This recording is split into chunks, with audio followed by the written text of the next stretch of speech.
En ce lundi de Pentecôte, famille des peuples au bout des ondes, rendez à l'Éternel gloire et honneur. Rendez à l'Éternel gloire pour son nom. Apportez des offrandes et venez en sa présence. Prosternez-vous devant l'Éternel avec des saints ornements. Tremblez devant lui, vous tous, habitants de la terre.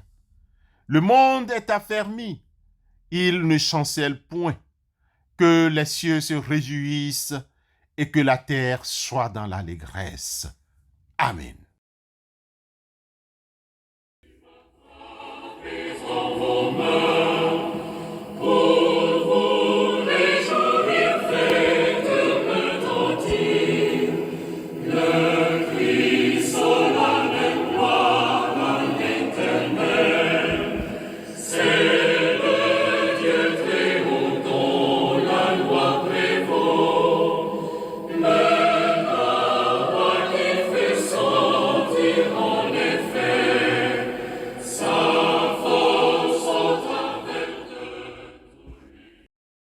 Aujourd'hui, nous sommes lundi 29 mai 2023, lundi de Pentecôte. Nous aimerions lire avec vous l'évangile de Christ Jésus selon Matthieu au chapitre 3, les versets 11 et 12. Matthieu 3, 11 et 12. Moi, je vous baptise d'eau pour vous amener à la repentance. Mais celui qui vient après moi est plus puissant que moi, et je ne suis pas digne de porter ses souliers. Lui, il vous baptisera du Saint-Esprit et de feu. Il a son vent à la main, il nettoyera son aire, et il amassera son blé dans le grenier. Mais il brûlera la paille dans un feu qui ne s'éteint point. Bien-aimés frères et sœurs dans la foi, l'évangile de ce matin nous explique la complémentarité qui existe entre le baptême de repentance et le baptême du Saint-Esprit. Jésus, qui vient, dont nous parle Jean-Baptiste, et qui enverrait, selon la promesse messianique, le Saint-Esprit, c'est Jésus. La question récurrente est: devons-nous croire en Esprit Saint? Est-il différent de Jésus et de son Père Dieu? Qu'est-ce que le Saint-Esprit alors? L'Esprit Saint est la troisième personne de la Trinité. Il est Dieu. Nous avons Dieu le Père, le Fils et le Saint-Esprit. Un concept difficile à accepter pour certains. Le refus de croire que le Saint-Esprit est la troisième personne de la Trinité prend souvent une forme insidieuse. Malheureusement, certains font de lui la personnalité de la puissance à la manière dont on voit dans Satan la personnification du mal.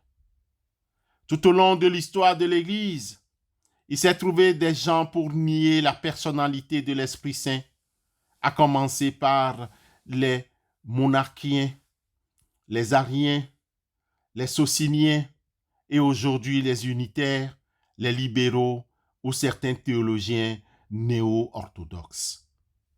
Nous avons cependant un grand nombre de preuves que le Saint-Esprit est bien une personne, la troisième personne de la Trinité. Impossible de le matérialiser. Il est comme du feu ou du vent. L'Esprit Saint possède une intelligence. Il connaît et sonde les choses de Dieu. Lisez à tête reposée 1 Corinthiens 2, versets 11 et 12. Mais nous aimerions vous dire encore que le Saint-Esprit possède une pensée et est capable d'enseigner. Lisez 1 Corinthiens 2, verset 13 seulement, et Romains 8, le verset 27. Le Saint-Esprit éprouve des sentiments. Dans ce sens, le chrétien peut l'attrister par son action. Éphésiens 4, le verset 30. N'attristez pas le Saint-Esprit de Dieu par lequel vous avez été scellés pour le jour de la rédemption. Bien-aimés dans la foi, le Saint-Esprit fait preuve de volonté. Il s'en sert pour faire la répartition des dons spirituels au sein du corps de Christ. Lisez 1 Corinthiens 12, verset 1. Le Saint-Esprit dirige les activités des chrétiens. Bien-aimés dans la foi, le Saint-Esprit dirige les activités des chrétiens. Lisons alors Actes, chapitre 16, les versets 6 à 11. Ayant été empêchés par le Saint-Esprit d'annoncer la parole dans l'Asie, ils traversèrent la Phrygie et le pays de Galatie. Arrivés près de la Mysie, ils se disposaient à entrer en Bithynie, mais l'Esprit de Jésus ne le leur permit pas. Ils franchirent alors la Mysie et descendirent à Troas. Pendant la nuit, Paul eut une vision. Un Macédonien lui apparut et lui fit cette prière. « Passe en Macédoine, secours-nous. » Après cette vision de Paul, nous marchâmes aussitôt à nous rendre en Macédoine, concluant que le Seigneur nous appelait à y annoncer la bonne nouvelle. Étant partis de Troas, nous fîmes voile directement vers la Samothrace et le lendemain, nous débarquâmes à Néapolis.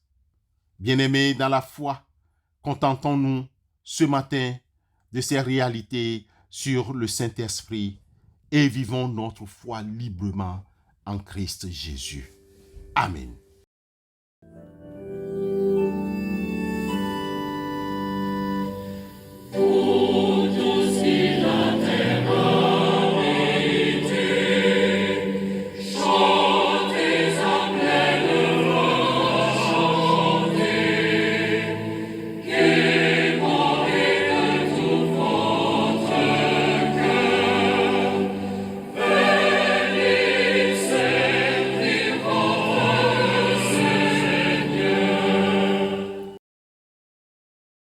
Éternel notre Dieu,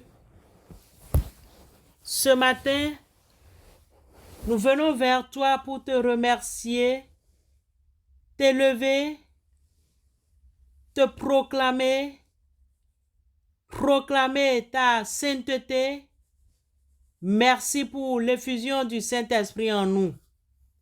Saint-Esprit, nous te demandons, s'il te plaît, le don de la sagesse pour une meilleure compréhension de toi et de ta divine perfection.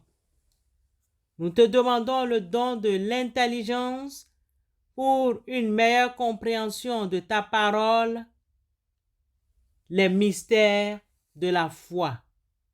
Donne-nous le don de science.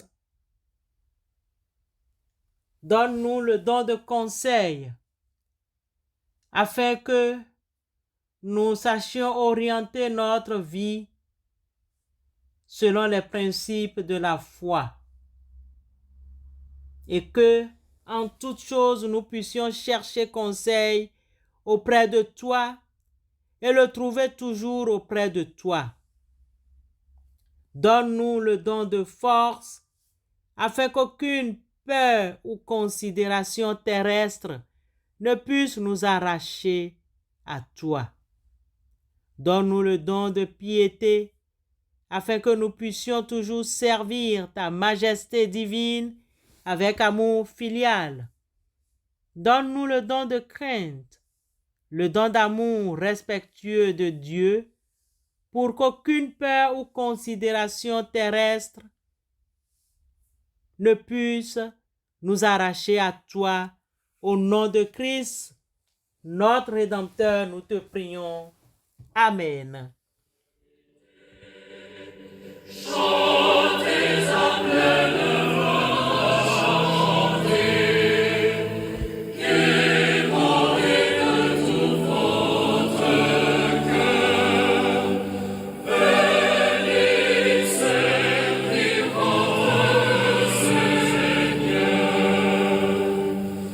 Sachez que ce Dieu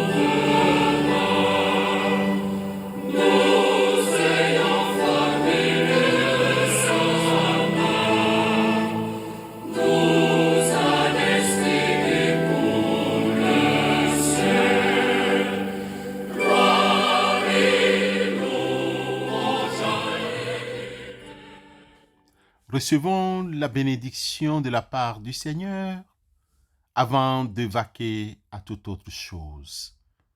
Viens, Saint-Esprit, viens à nos cœurs, envoie-nous du haut du ciel un rayon de ta lumière.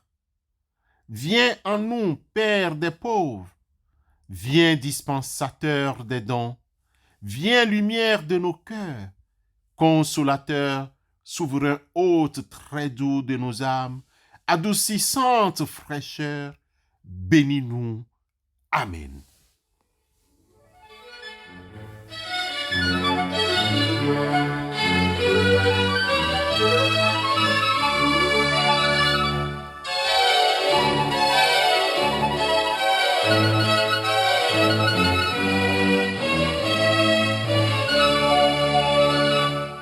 Amen, amen, amen, amen, amen. Que la gloire soit rendue au Seigneur. Amen, amen, amen, amen.